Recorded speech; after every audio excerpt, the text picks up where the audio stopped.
Alors, bonjour à tous les 2. On est avec Rodolphe Detève et son avocate, maître Abdi. Donc on a fait la manifestation aujourd'hui devant le CHU de Amiens. Est-ce que Rodolphe, vous pouvez nous expliquer pourquoi vous avez souhaité, manifester aujourd'hui? Alors, oui, parce que, d'une, c'est déjà, on va dire, l'anniversaire de ma mère. Donc elle aurait eu, 82 ans.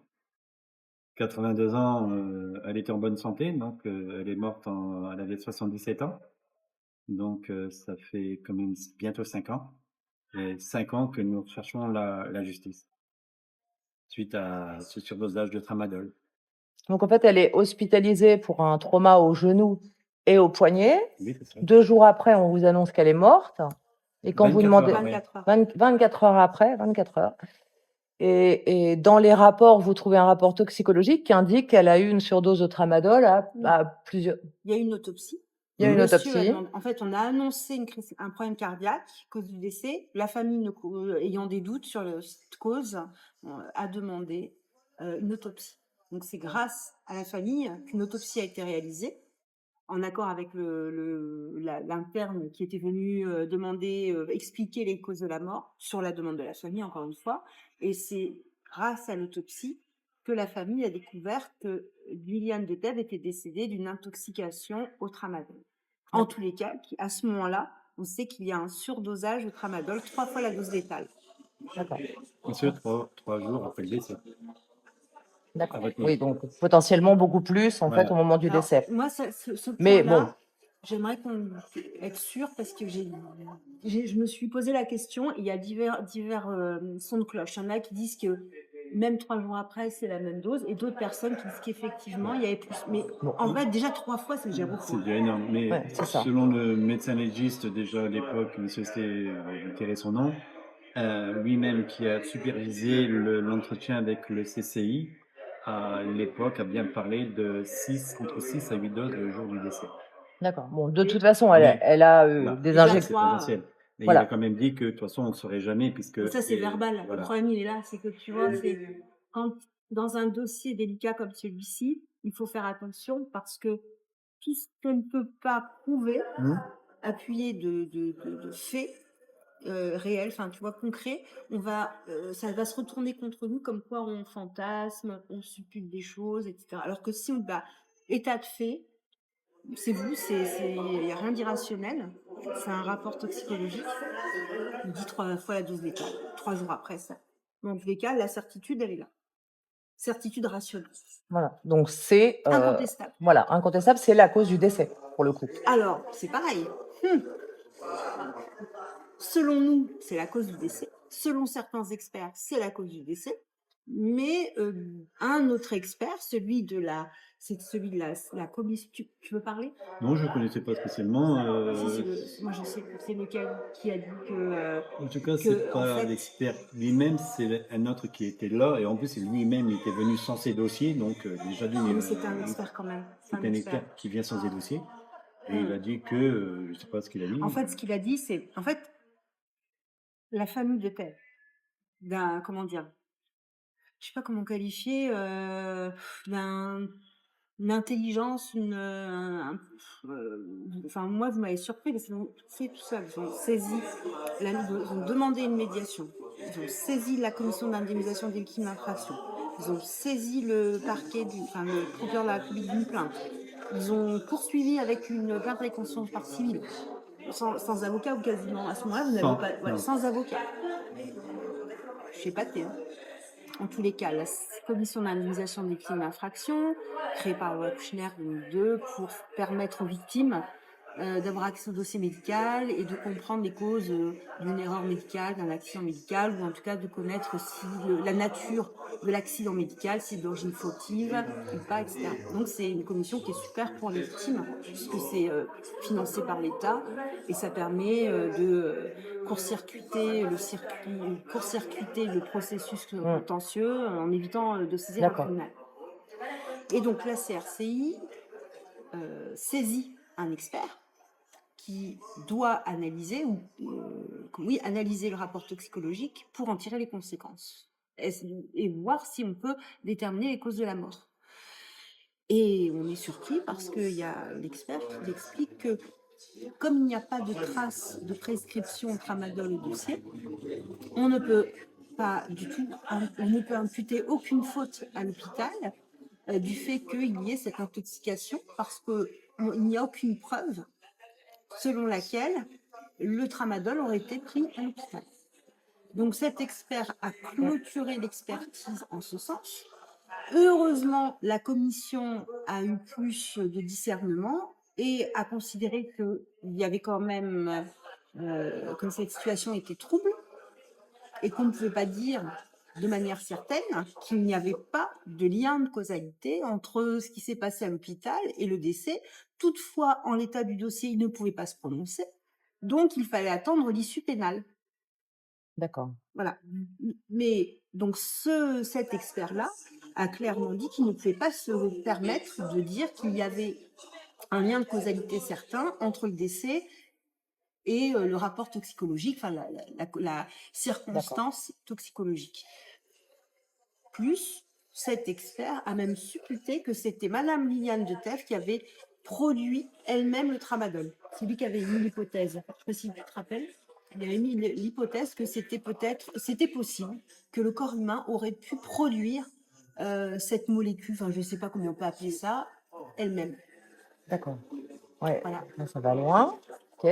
D'où Et d'où est-ce que la dans l'autopsie, il y a eu l'analyse de la blessure au temporal? Oui, et en fait, il n'y a pas d'œdème sudural. D'accord. Donc, les résultats. Alors, après, moi, j'émets toujours des doutes parce que, comme le dit Rodolphe, il est possible que le dossier ait été trafiqué. Moi, j'en sais rien. Mais Le en dossier autopsie. alors, alors, le dossier, l'autopsie, c'était surtout la toxicologie. Ok. Toxicologie, et par rapport à l'hématome, moi, ce que j'ai eu au dossier, c'est qu'il y avait eu un scanner qui n'avait pas montré de problème sudural, d'hématome problématique. Ok. Oui, ça, Voilà. parce que ça aurait pu être le coup à la tête qui déclenche éventuellement la dégradation de son état, en fait. Mais là, justement en parce que l'occurrence, c'est pas ce qu'ils disent. parce qu'il faut savoir que, on va dire un trauma crânien, ça a les mêmes justement symptômes, ça a les mêmes effets qu'un surdosage de tramadol. D'accord. Comment ça? Mmh. Comment ça? C'est les mêmes effets. C'est les mêmes causes, on a les mêmes étourdissements, on a les mêmes, mis à part Les que mêmes symptômes, c'est-à-dire si on prend une Oui, dose de les tramadol symptômes. trop importante, c'est la même Oui, chose que oui. si on a un hématome voilà, il y sudural aura un dans les tremblement, symptômes il y aura sur des le corps. vomissements, il y aura les mêmes symptômes. Et un blocage au niveau des intestins de Et la ça, partie. ça peut être que le tramadol qui fait Ça peut être que le tramadol, d'accord. Ok. Mais le reste, tout l'état, c'est que oui, c'est le même symptôme. Ok. Voilà, on peut camoufler par exemple un trauma crânien avec du tramadol, quoi. Ok. Donc 2020, décès de votre maman, vous avancez là-dedans. Bon, il y a pu avoir, on va dire, une erreur ou une négligence à l'hôpital, voire même un meurtre. Mais qu'est-ce qui bloque aujourd'hui sur ce dossier, en fait? Dans l'avancée de l'enquête qui devrait avoir lieu? Le Bah, rapport toxicologique, il est là, de toute façon. c'est l'enquête pénale qui n'avance pas. L'instruction qui n'avance pas, puisqu'il y a eu une instruction qui est diligentée depuis plusieurs années, des demandes d'actes, et en réalité, on a l'impression que rien n'est fait, que ça ne bouge pas. Donc, Alors, une demande d'acte, c'est quoi? c'est-à-dire, on demande au juge d'instruction d'effectuer des mesures d'enquête pour aider le juge dans sa recherche de vérité. D'accord. La Donc, vous charge demandez des charges. d'interroger telle personne, de rechercher dans tel De dossier. réaliser des D'accord. auditions, des perquisitions de documents. D'accord. Et vous, à votre connaissance, dans ce genre de dossier, combien de temps ça prend pour que le départ, enfin, la nomination du juge d'instruction et l'avancée du dossier, en moyenne, quel délai? Parce qu'on sait que la justice est surchargée, mais qu'est-ce qu'on peut attendre comme délai raisonnable, on va dire? Franchement, c'est très compliqué à se prononcer sur ce point dans la mesure où chaque dossier est différent et ça dépend de la Mmh. complexité du dossier, ça dépend de plein de données en réalité.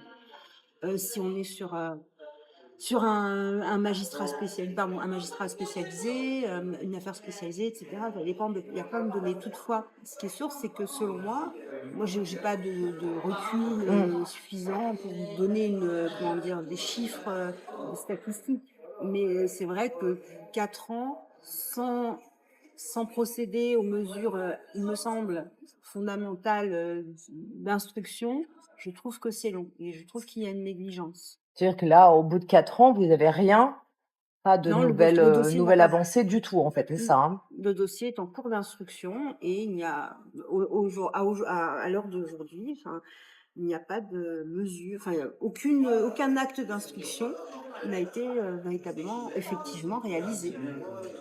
D'accord. Donc quel est le est-ce que ça peut durer 10 ans, 20 ans comme ça? À partir de Bah, quel vous moment savez très bien on qu'il y a des dossiers, des affaires qui durent 10 ans, 20 ans. ouais. Ça arrive. Là, je trouve que ce n'est pas justifié Mmh. puisque, des mesures, des interrogations, des comment dire?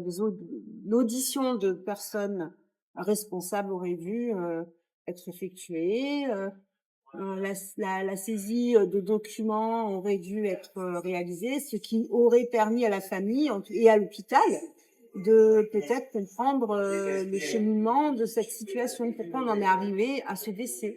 Aujourd'hui, le problème, c'est qu'on ne sait pas. On demande de, avoir des informations, on nous dit qu'une instruction est en cours. Moi, je regarde, l'instruction, elle bouge pas.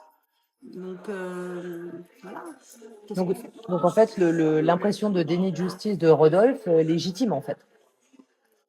Bah, écoutez, moi, je laisserai Rodolphe s'exprimer à ce sujet. Ce que je trouve, c'est on constate une négligence dans ce dossier. La justice néglige, voire méprise ce dossier. Pourquoi ce mépris? Pourquoi ce mépris vis-à-vis de cette famille? Moi, on me pose des questions, hein. C'est dérangeant, mais il faut se les poser, ces questions. Mmh. OK, donc quelle est la suite? Parce que ça continue à traîner. Est-ce que vous avez des options, juridiques pour, mettre un peu plus de pression, demander le changement du juge d'instruction ou quelles sont vos possibilités juridiques pour appuyer tout ça? Bah, effectivement, on peut, mais ça a déjà été fait. Monsieur Detave a déjà alerté, Mmh.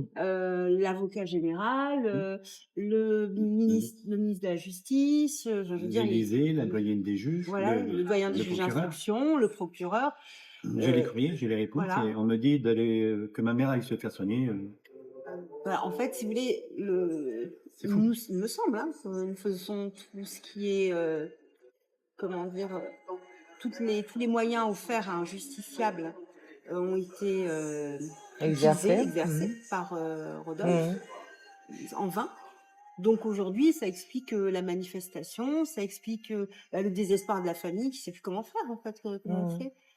On continue, à nier cette situation, à nier ce dossier, à nier cette affaire et puis est-ce que ça tombera aux oubliettes? Qu'est-ce que veut en fait ce magistrat? Est-ce que le magistrat, est-ce que c'est de la simple négligence? Est-ce qu'il y a une volonté délibérée? Je pense pas, mais on se pose des questions à un moment donné, en Et fait. est-ce qu'on a un risque de perte de preuves? Ah Puisque bah, si c'est on évident. diffère l'enquête, au bout de 5 ans, est-ce qu'on peut Ah toujours bah, retrouver des choses? ça va être plus on attend, plus c'est compliqué et Mmh. chaque, semaine perdue, enfin, honnêtement, s'il y avait une chance de trouver, de comprendre ce qui s'est passé, c'était à mon sens dans les premiers mois qui ont suivi le décès. D'accord. Aujourd'hui, ça me paraît complètement illusoire parce que comment on va pouvoir, déjà prouver qu'effectivement le tramadol a été, pris, volé, je ne sais pas, au sein de la pharmacie de l'hôpital.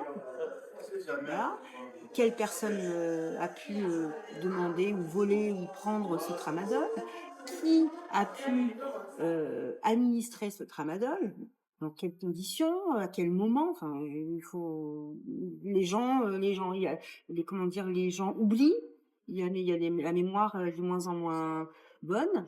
Donc, moi, j'ai l'impression que plus on attend, moins on a de chances de trouver une issue favorable à ce dossier. C'est dommage. D'accord. Dans les personnes qui étaient là aujourd'hui, il y en avait 2 qui témoignaient qu'au CHU d'Amiens, quand elles arrivaient, on leur proposait du tramadol. Donc est-ce que c'est, juste que c'est à la mode, en fait? Ou je sais ça paraît dingue parce que c'est quand même un opioïde et c'est quand même extrêmement fort comme, Ouais, analgésique. c'est Ça pose c'est question ou voilà, pas? alors donc récemment, là, ces jours-ci, oui, il y a eu effectivement un fils de l'un des motards qui a été à l'hôpital parce qu'il se sentait pas bien, il avait des douleurs. Bon, certes, ils lui ont donné directement le tramadol, Donc le gamin, il a été quasi dans le coma. Il ressentait plus de douleur, il serait quasi dans le coma, il était. Et si son père, justement, n'avait pas croisé ma route, n'avait pas croisé le dossier de ma mère, ça tombe là, son fils, puisqu'il voulait lui donner, continuer à lui donner du tramadol, il serait mort, simplement. Déjà que de cracher, ça l'a.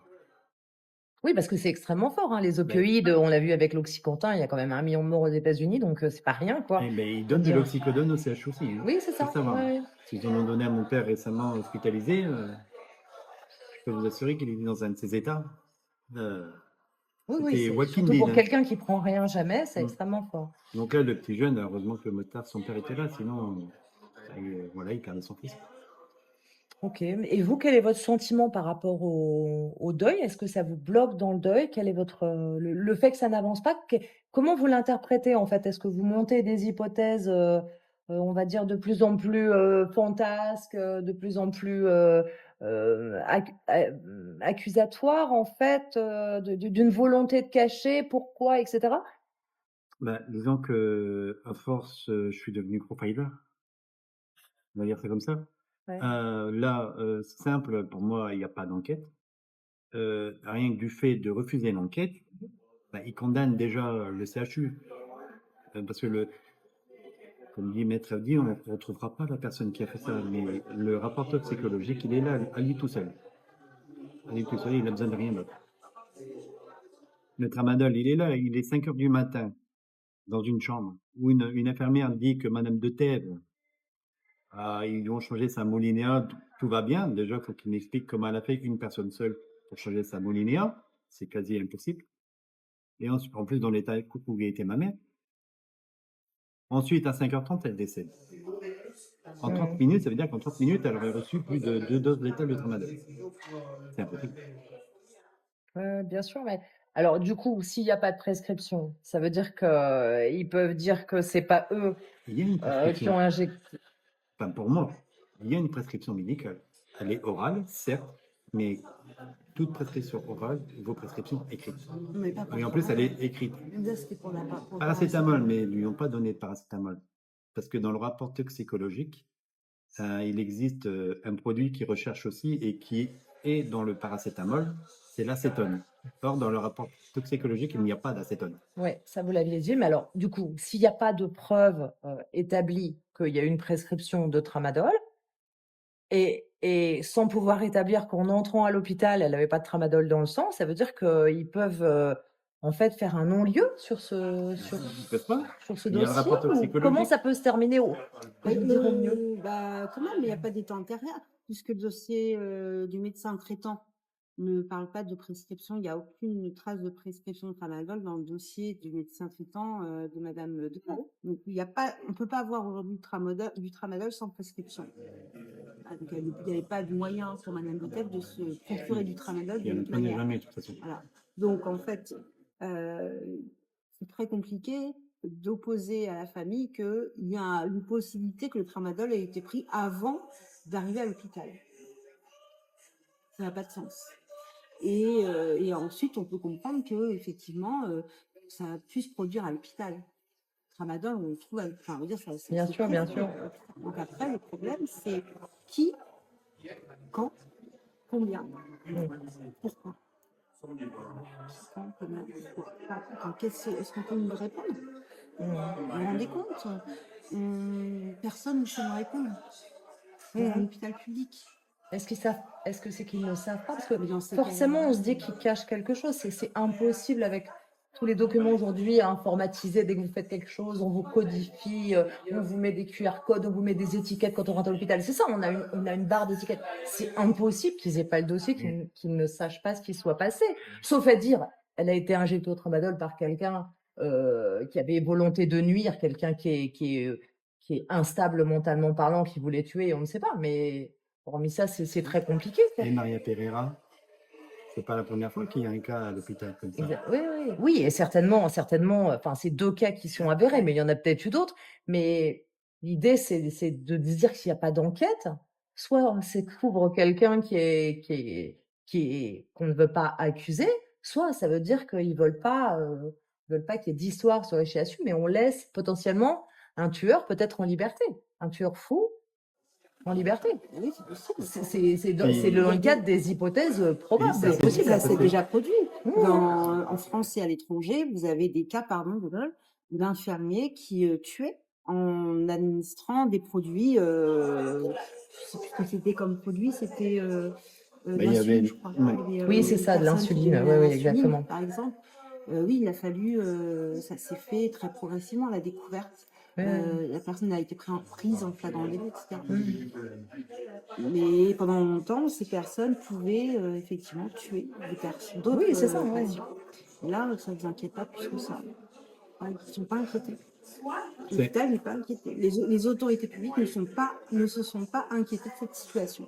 Pour eux, c'est un non-sujet.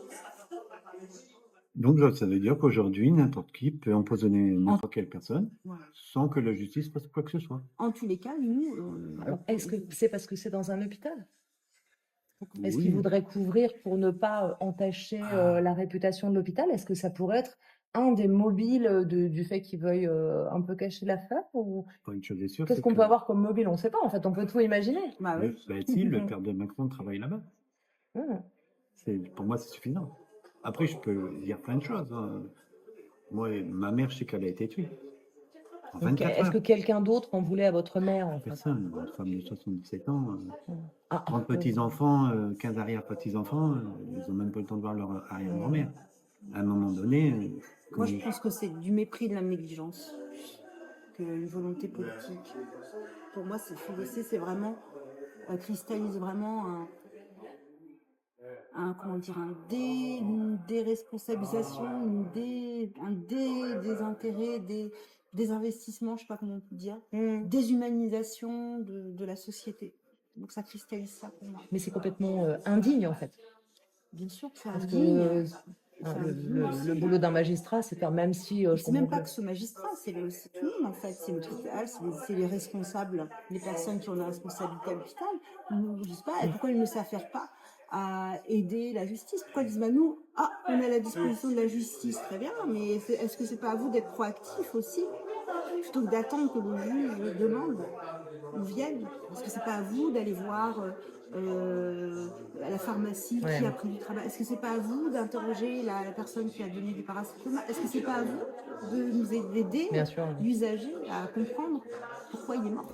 Oui, c'est l'humanité du protocolaire, en fait. On attend le protocole et on bouge Moi, c'est pas. mon avis. Je trouve qu'on est, Oui, on est bien dans sûr. une société qui se déshumanise de plus en plus. Et en fait, la famille de Teff fait les frais, à mon sens. Après, il y a Rodolphe qui a son avis, qui est plus politique. Selon moi, c'est plus le résultat d'une déshumanisation de la société avec un désintérêt total de ce qui arrive à l'autre. Mais là, je vous rejoins. Oui, voilà. Ça, c'est le désintérêt, la déshumanisation. On n'est pas responsable. C'est pas de notre faute. Regardez le médecin qui a dit je suis désolée, il n'y a pas de trace au dossier, donc on ne peut pas justifier que ça a été pris à l'hôpital. Au revoir. Il est 5h30 du matin quand même. Oui, bien sûr. Dans une chambre d'hôpital. Mais de toute façon, déjà, les traitements des patients avec ce protocole, sans réfléchir, et en lui-même complètement déshumanisé. Des consultations par visio, par des médecins, c'est complètement déshumanisé. On sort tout à fait de l'art de la médecine, en fait, de la relation médecin-patient avec de l'humanité, justement, de la compréhension, de la compassion, de la tolérance, etc. On est vraiment en dehors. Hein. On est dans le protocole, j'applique, on est, je vais être très exagérée, mais on est dans le procès de Heimlich, qui mettait les gens dans des trains parce que c'était son job et il ne voulait pas regarder ce qu'il y avait à côté. Ah non, c'était pas dans un train, là, c'était carrément dans sa chambre. Donc, oui, mais je veux dire, c'est la même chose, on fait et on ne va pas regarder à côté ce qui se passe. Et à la fin, ça mène à la mort, très clairement. Si on obéit aux ordres sans réfléchir, c'est à ça que ça mène. Oui, surtout que comme ils sont convaincus de faire le maximum pour les patients, ils ne peuvent pas, ils ont du mal à se remettre en cause lorsqu'il y a un problème. Parce qu'ils vont, par exemple, ils vont sauver des vies, aider, je sais pas, 1000 personnes en une semaine. Lorsqu'il y a un problème, c'est vrai qu'ils ont du mal à accepter qu'il y a eu un problème. Oui. Je pense, c'est soit arrogance, soit culpabilité, un des deux. Oui, c'est vrai. Attendez, ça se vous venez nous embêter, vous avez vu tout ce qu'on fait pour toutes ces personnes, ça n'est jamais arrivé, c'est exceptionnel. voilà, bon, bah, ça arrive, Mmh. mais par rapport non, mais je mets, voilà, j'imagine leur raisonnement. Oui, mais c'est pas un raisonnement fondé, étant donné que, Non, mais je suis d'accord avec vous, mais heu, Non, mais il y a beaucoup ma de il mère y a c'est vrai qu'il y a beaucoup de médecins qui font une erreur, ils ont oui, non, beaucoup de mais mal là parce que oui, ça les mais fait souffrir. Il y a de la culpabilité certes, beaucoup certes, mais et quand on sait prendre les mmh, lauriers quand il y a une bonne action, une bonne opération, je respecte mmh. l'hôpital, je respecte ça, mais aussi prendre quand il y a pas besoin de laurier, qu'il y a pas une bonne opération. Donc normalement, dans un service avec des hiérarchies comme un hôpital, on sort de Voilà, cette réaction émotionnelle avec, des gens qui prennent en charge. Au-delà, si le médecin n'arrive pas, il y a le responsable au-dessus qui va prendre en charge lui le dossier, qui sort de l'émotionnel. Mais il y a quand même quelque chose qui est fait. oui, et puis moi, ça m'est déjà arrivé dans des dossiers où le praticien a commis une erreur, un surdosage, Ouais. je crois que c'était du baclofen. La personne est tombée dans le coma, c'est une personne qui souffrait d'une sclérose en plaques, donc ça a accéléré la maladie, cette erreur médicale. Le praticien est revenu tout de suite en reconnaissant que c'est lui qui avait commis l'erreur et il s'est excusé. La famille l'a remercié d'avoir eu l'honnêteté Mais oui, oui, bien de le sûr. dire parce que du coup, ils savaient ce qui se passait. Et du coup, bah oui, ils savent que l'erreur est humaine, donc on accepte. L'humain, on accepte. Oui, oui, oui. Même si ça peut mettre la personne en colère, mais enfin, on peut l'entendre. Mais quand on vous cache, quand on vous dit rien, ça arrive souvent quand même, à l'hôpital public. Des histoires où on ne sait pas trop ce qui s'est passé, comme les responsables ne savent pas ce qui s'est passé, n'ont pas le temps, n'ont pas les moyens financiers, etc. On met sous la table, on va pratiquer la politique de l'autruche, et puis un jour ça va passer. On ne dit rien, on fait comme si on n'entendait pas la famille, même si ça concerne des enfants. Et puis un jour, la famille, elle est fatiguée, elle arrête. Et puis voilà, et puis on passe à autre chose. Et puis finalement, l'un dans l'autre, vu qu'on sauve énormément d'enfants, vu qu'on sauve énormément de femmes âgées, bon, bah, il y a un accident de temps en temps, ça peut arriver, on continue, parce qu'eux aussi sont sous Mmh. pression, j'imagine. Non, mais je sais pas, ça peut être Oui, aussi oui, mais comme ça, alors hein. ça me rappelle le discours qu'a lu de Éric Loridan, où quand même l'erreur médicale est la troisième cause de mortalité après les cancers et les problèmes cardiovasculaires. Donc c'est quand même pas rien, quand même pas rien. Troisième cause de mortalité. Moi, j'ai pas ce, faut Non, dire non, que je vous sais qu'aux avez États-Unis aussi c'est important.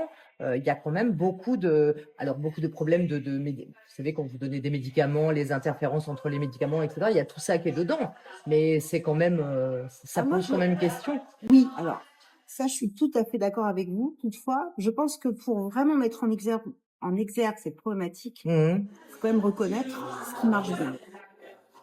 Et c'est pour moi, selon moi, Oui, oui, c'est bien sûr. important de montrer quand même que c'est un système qui fonctionne, plus ou moins bien sûr, mais qui fonctionne. C'est-à-dire qu'aujourd'hui, en France, si vous avez un problème de santé, vous êtes pris en charge, plus ou moins bien. Parfois, ça déconne, comme ça s'est passé D'accord. avec, selon moi encore, avec Madame de Tel. Et c'est inadmissible.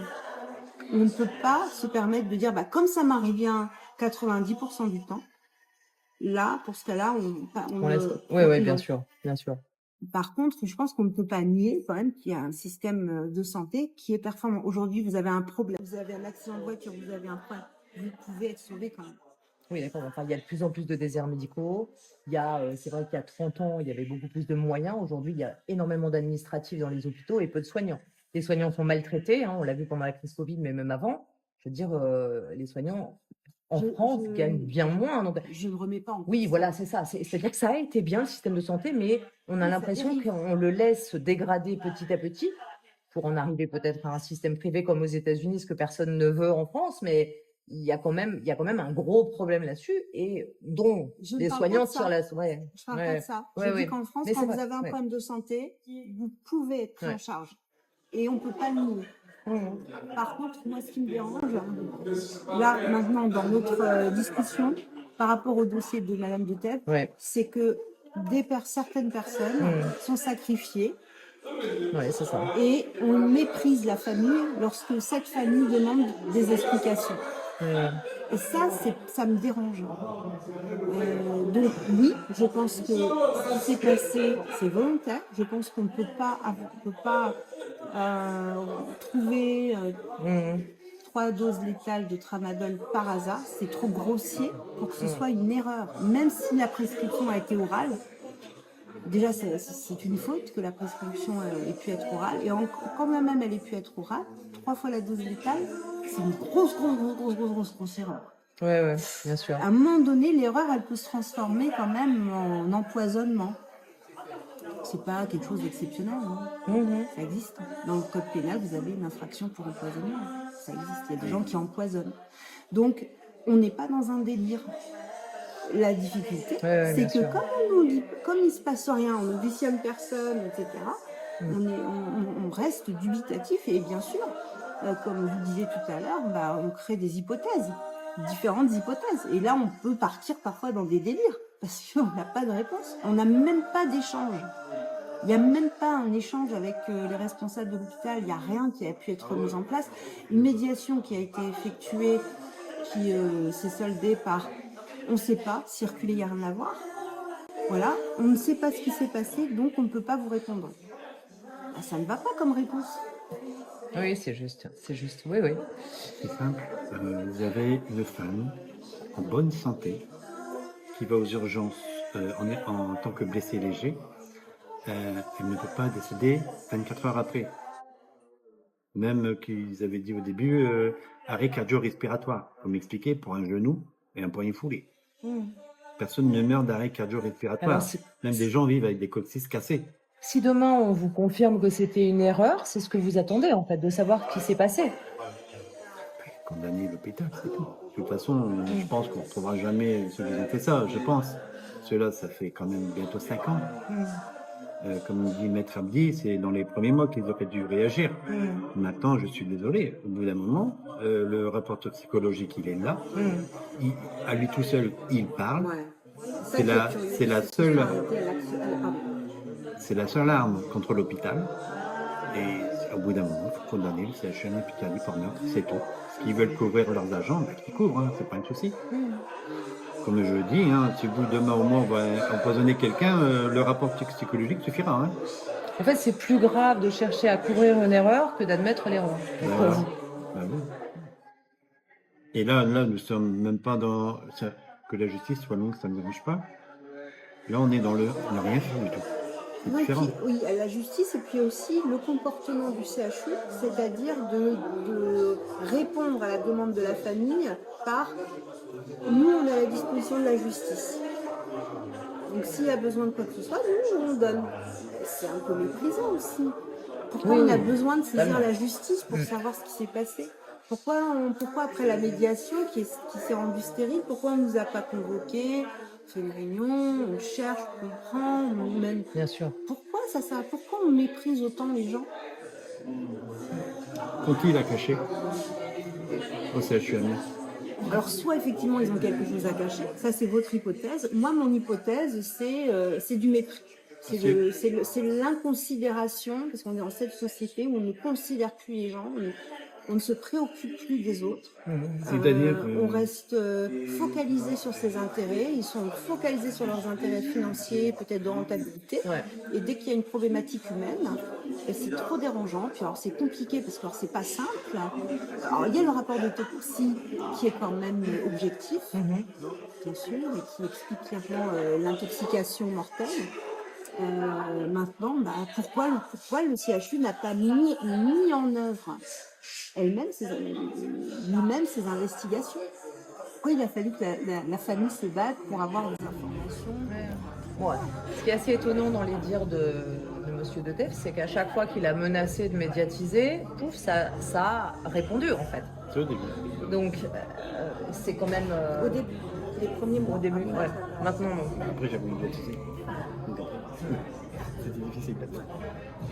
Mais je trouve ça lamentable. Parce que moi, là j'aurais rien à dire. Oui, mon pays, il a fait Oui. Oui. Le fait de ne pas savoir empêche de faire le deuil. Le deuil ne se fera jamais 5 ans après. Ce qui est ennuyeux, quand on sait ce qui c'est vrai que de ne pas savoir, il n'y a rien de pire, il n'y a rien de plus douloureux, il n'y a rien de plus vous êtes dans un hôpital toxique en fait. Hôpital public. Qui doit défendre les valeurs de la République. Quand même, par principe. Bien sûr, oui, bien sûr. Avec les rapports fondamentaux. L'usager a des droits. C'est pas que le praticien qui a droit, hein. L'usager a des droits. Bien sûr. Et en fait, aujourd'hui, on se rend compte que il y a un traitement de certains usagers qui est problématique. Voilà. Donc, est-ce que c'est une catégorie de la population qui est méprisée?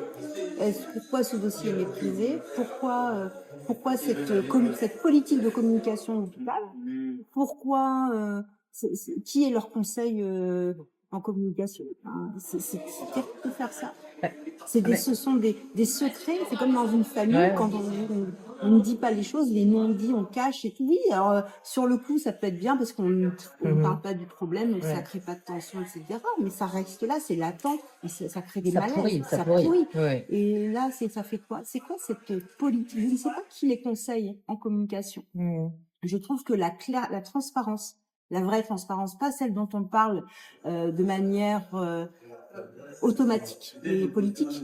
Je parle d'une vraie transparence, c'est-à-dire lorsqu'il y a ce problème, qu'il y ait une commission qui existe, mais pas une commission pour noyer le poisson ou induire les gens en erreur ou faire croire aux gens qu'on fait une enquête. Non, une vraie commission avec des gens autonomes peut-être qui expliquent à la famille, voilà où on en est, ce qui se passe, expliquer les investigations. On ne devrait pas arriver à devoir saisir un juge d'instruction. Pour une famille, c'est insupportable, c'est inadmissible d'en arriver là. C'est clair. Faut en revenir à la simplicité, en fait.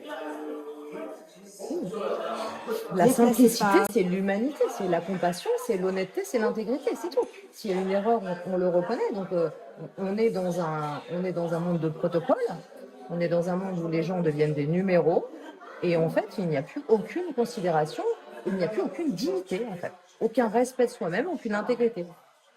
C'est ce que déplorent déjà beaucoup de soignants depuis de nombreuses années, en fait. Voilà. C'est ça. Très bien. Eh bien, la suite pour 2025, de grandes révélations, un réveil de la juge d'instruction, du nouveau dossier, que vous puissiez avancer enfin, quoi. Mais je vais pas arrêter là. J'ai l'intention aussi d'aller. Là, je vais faire sur Amiens parce que c'était pour l'anniversaire de ma mère. Elle fait quand même 5 ans, elle mérite bien ça. Mais sinon, j'ai l'intention d'aller les titiller à Paris. Et j'irai sur la tombe sur l'inconnu. Parce que mon pays me prend pour un inconnu, donc j'irai moi me mettre sur le sol d'inconnu. Je le ferai. Cette fois-ci, je serai tout seul. Et je le ferai. Très bien. S'il faut aller sur Paris pour attirer et réveiller des consciences, j'irai, il n'y a pas de souci. Ce qui est problématique, c'est d'avoir un système judiciaire où on a foi en la justice, on se dit qu'on va être en tant que justiciable épaulé, et en fait, ça ne fonctionne pas. On se rend compte que ça ne marche pas. Si le juge d'instruction, par exemple, ne veut pas faire appel à la police du fait qu'ils sont en manque, je sais pas, ça se reviendrait trop cher. Elle me le dit, je vais enquêter et moi je fais gratuit. Bonne proposition, bon entendeur, salut. Et pour voir où j'en suis déjà jusqu'à aujourd'hui, je crois que j'ai démontré que je n'étais capable. Ouais. Ouais, je suis devenu faillant depuis. Bon, on peut faire appel à des bonnes âmes aussi qui travailleraient au CHU si elles veulent lâcher quelques infos. Pourquoi pas. Ils sont surveillés. Ouais. Ils sont surveillés. Ouais. Oui, je connais les gens, mais ils sont surveillés. C'est de plus en plus difficile. Bon, écoutez, merci beaucoup à tous les deux. Merci à vous, John. Je suis au courant et puis avec de l'espoir d'un retour à l'intégrité, la justice, l'éthique. L'humanité. Je me bats pour ça. Et comme je dirais, comme je dis souvent, prenez soin de vous, prenez soin de vos proches. Et si vous avez un souci, tout de suite, n'hésitez pas. C'est rapports dossiers médicaux et puis soins infirmiers. Il n'y a que ça à faire. Après, c'est au petit bonheur la chance. Oui, mais c'est vrai que la vie dans cette conception-là un peu américaine, on fait un procès pour tous, c'est pas. Non. Je rejoins votre avocate là, non, c'est pas du tout quelque chose d'humain. On peut pas vivre comme ça. On doit vivre avec des valeurs morales, d'intégrité, d'éthique, de responsabilité. Quand tout va bien, c'est bien, il faut le dire. Et quand tout va mal, il faut le dire aussi, il faut l'assumer. Exactement. Chacun doit assumer ses erreurs. C'est tout. Ça vaut aussi bien pour ceux du bas que ceux d'en haut. Hein. c'est clair. Voilà. Que ce soit nous, propres citoyens, ou le gouvernement, c'est pareil. Voilà. Quand ça va bien, il faut l'assumer, c'est normal aussi. C'est un vœu formulé, Ils ont fait de moi puisqu'il forcené, ne donc pas rester pieux. Merci à vous deux. merci.